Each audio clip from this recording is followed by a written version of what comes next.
Saint Teresa of Avila was born in Avila, Spain, March 28, 1515. 20 years after Columbus opened the Western Hemisphere, 2 years after her birth, the Protestant Reformation was created by Luther. This created St. Teresa's path on leading people to change and peace. St. Teresa also is a patron saint of headache sufferers and Hispanic Catholic writers. One of St. Teresa's quotes is, "We can only learn to know ourselves and to do what we can, namely, surrender our will and fulfill God's will in us." Also, her father being strict caused for tense family life. Her mother had a love for romance novels, but since her father despised the novels, so her mother hid them. Teresa enjoyed the wondrous novels as well and would lie to her father at her mother's request. Her mother encouraged her lies while her father was strongly against them, causing her to believe no matter what she said, it would be wrong.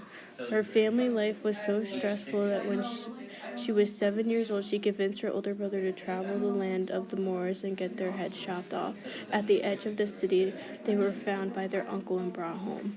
As a teenager, she was ordinary, carrying a boy's clothes, flirting, and rebellion.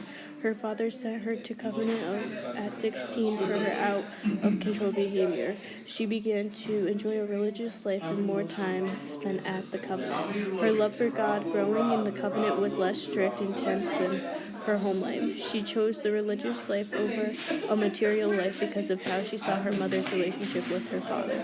She decided to become a nun, deciding that based on past experiences that she was prone to sin and this would keep her away from it. She permanently was stationed at the Carmelite Convent where she practiced mental prayer. The convent did not remain humbled. Women wore jewelry and their veils prophetically. Young men visited the convent, making it an unclean for Teresa to perfect her newfound in prayer practice. Teresa compared herself to St. Francis of Assisi for her charm, which caused many to like her, which she enjoyed. She began to teach mental prayer to visitors of her liking and help them use their newfound gifts to help communities. Teresa had a stroke after being ill with malaria. She was paralyzed for 3 years and she separated from God. She stopped praying. She found it difficult, but at the age of 41, a priest encouraged her to begin praying again. God spoke to her and told her to separate from all but angels. She found this hard since she cherished her friendships but complied. St. Teresa founded a new covenant focused around poverty and helping others. God gave her the orders to write her experience, so she did, spending most of her time remaining life writing books. She would not accept help or money from others, causing them to be exiled from homes multiple times.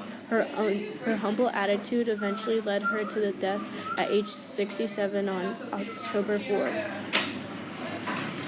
When she arrived late to deliver a baby but died of illness. St. Teresa was a national patron saint in Spain in the 1620s at the request of her cult. She went from a rebellious, sinful teen to be a determined and humbled saint who risked her health for the benefit of others.